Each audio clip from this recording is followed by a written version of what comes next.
Hello everyone, welcome back to David at Goat Hobbies. Right, truckers and vehicles and loads.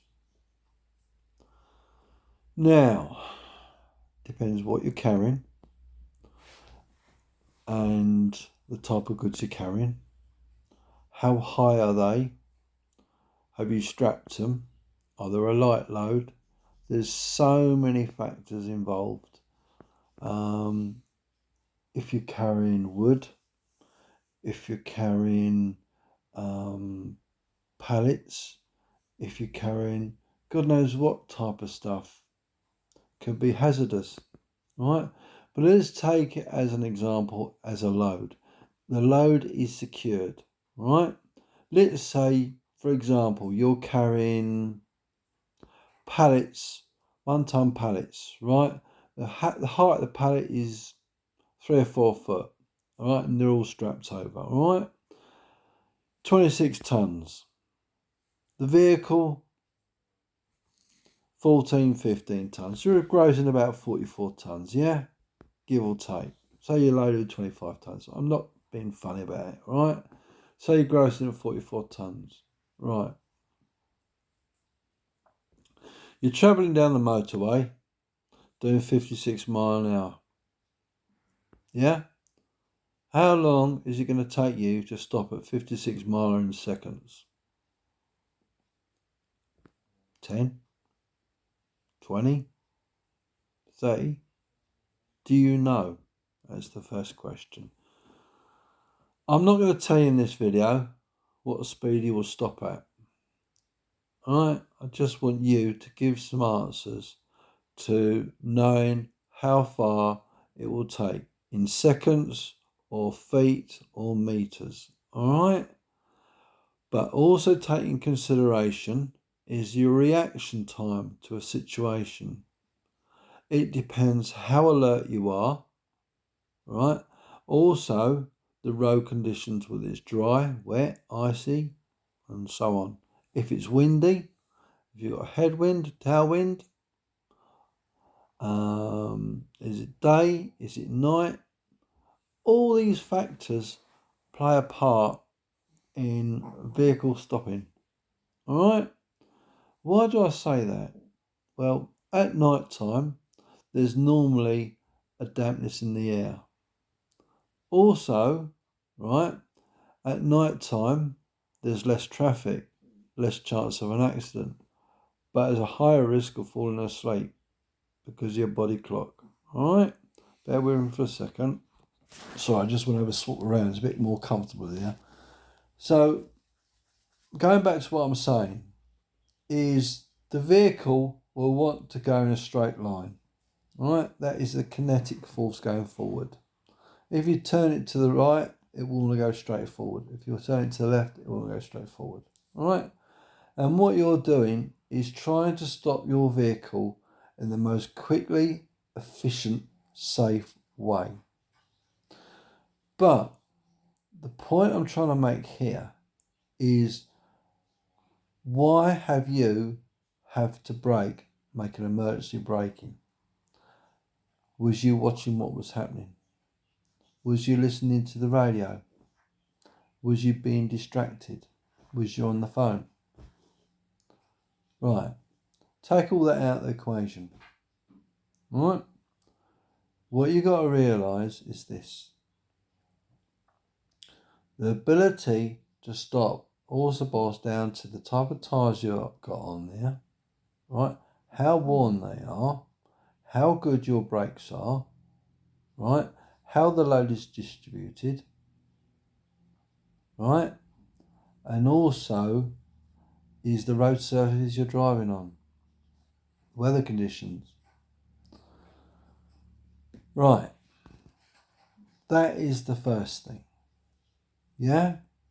Also, but other factor is how your load is distributed across the vehicle, whether it be front, back, whatever, evenly distributed. Right?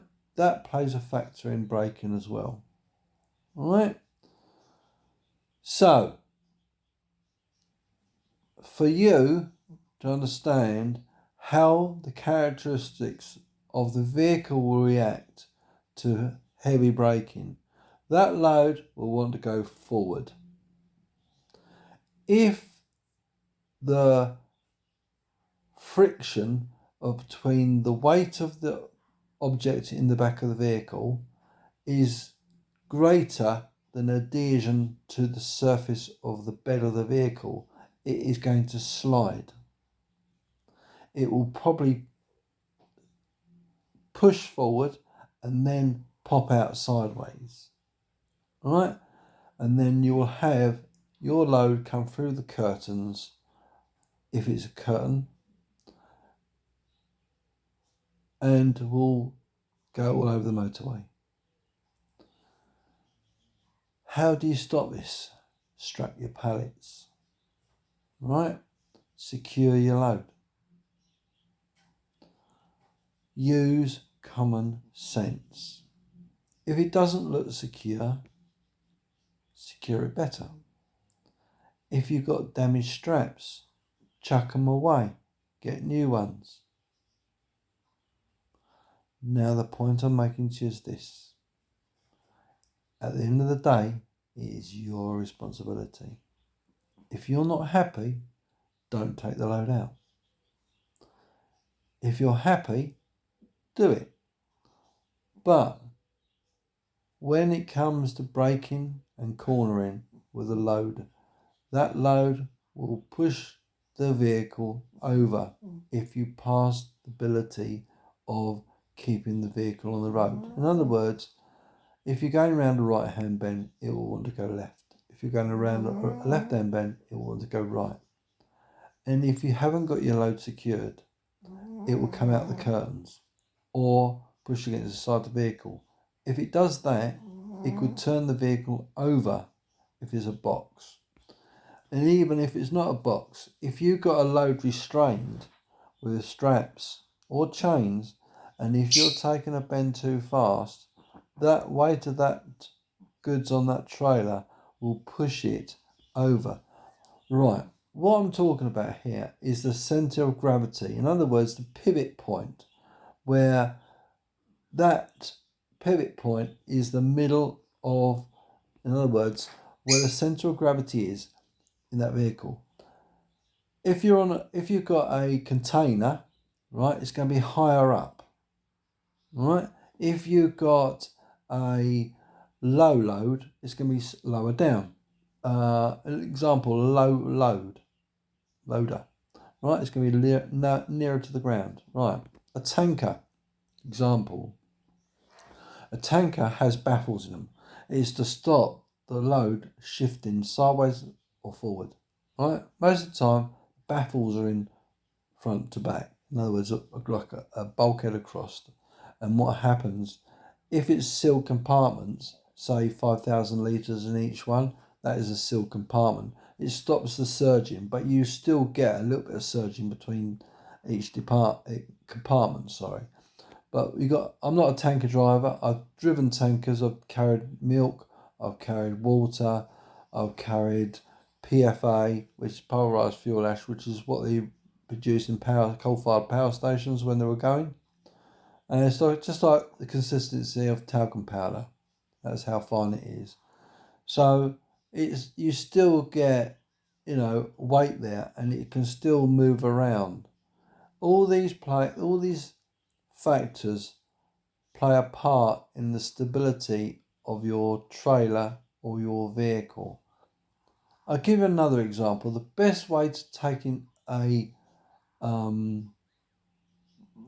good analogy and to make you more aware of how the load will affect you. Right. Imagine, right, your trailer from the roof has got hanging meat. Right? That meat, when you go around the right hand bend, will want to go to the left. And when you're going around the left hand bend, it will want to go to the right. And that is the same basic principle what that trailer or what that vehicle will want to do. Its weight will want to shift into the opposite direction you're driving. And it's just like when you're starting the vehicle off, that weight is a dead weight, and all that weight wants to do is stay stationary. Your engine is pulling it forward, and all it wants to do is go backwards. It wants to slow down, it wants to stop. But you are putting more energy into pushing that or pulling that trailer forward with the weight of the combined unit and trailer and the weight forward. And that momentum, once it gets going, will push you forward if you take your foot off the accelerator. If you're going around a bend, that momentum will want to send you one way or the other, depending on the bend. And if you're going downhill, it will push you faster. If you're going uphill, it will slow you down. So what you've got to be very careful of is the direction of travel, the speed you're travelling, and the way that load wants to go. So just remember, if you've got hanging meat in the back of that vehicle, just surmising, just imagine what that meat wants to do. And that will give you a good understanding of what it wants to do and how you counteract it. Right, in the next video, I will talk about double deckers. All right, if you don't know what a double decker is, I will explain to you. But hopefully you get the basics of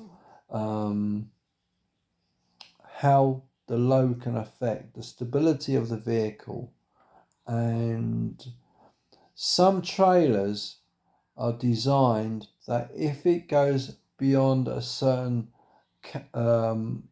angle or how far the trailer lifts up, it will apply the brakes. It also can apply the brakes on that side of the trailer and like a stability control to try and mitigate the loss of control. I've seen drivers turn vehicles over and I've seen the results of it. It's frightening to say the least. And hopefully, forewarned is forearmed. And hopefully this makes you a safer driver and a more understanding driver with some more advanced basic techniques. This is the basic level advanced driving for HGVs. There's a lot more to it, but you end up with starting with each section, the understanding about how the load can affect you and also how the vehicle reacts to the different loads and also the centre of gravity. So my next video will be about double deckers and my experience with them and what you need to watch out for, and hopefully this will give you a good start. Obviously the company that you're going to work for will give you a good understanding and training. I've been trained by different companies 3 or 4 times, and the trouble is I'm not saying I don't know it all. I don't say I do know it all. But all I'm saying is when you've done it time and time again, and this is the truth, I was driving double deckers before they even brought out training. Right? So if I can keep a double decker on the road and drive it safely and be aware of the heights, there's a lot to driving that people don't understand. And that's another video about vehicle heights. Alright? So please like, share and subscribe. I know it's been a bit of a long video, but it's important to get all the facts across. And hopefully this will help you. So please drive safely. Drive within your capabilities and work as a team. And when I say work as a team, your vehicle and you have got to work together. Understand what I'm talking about. Watch my other videos and you will learn. So thank you for watching. Please stay safe. Please like, share and subscribe. And we'll see you next time. Bye bye.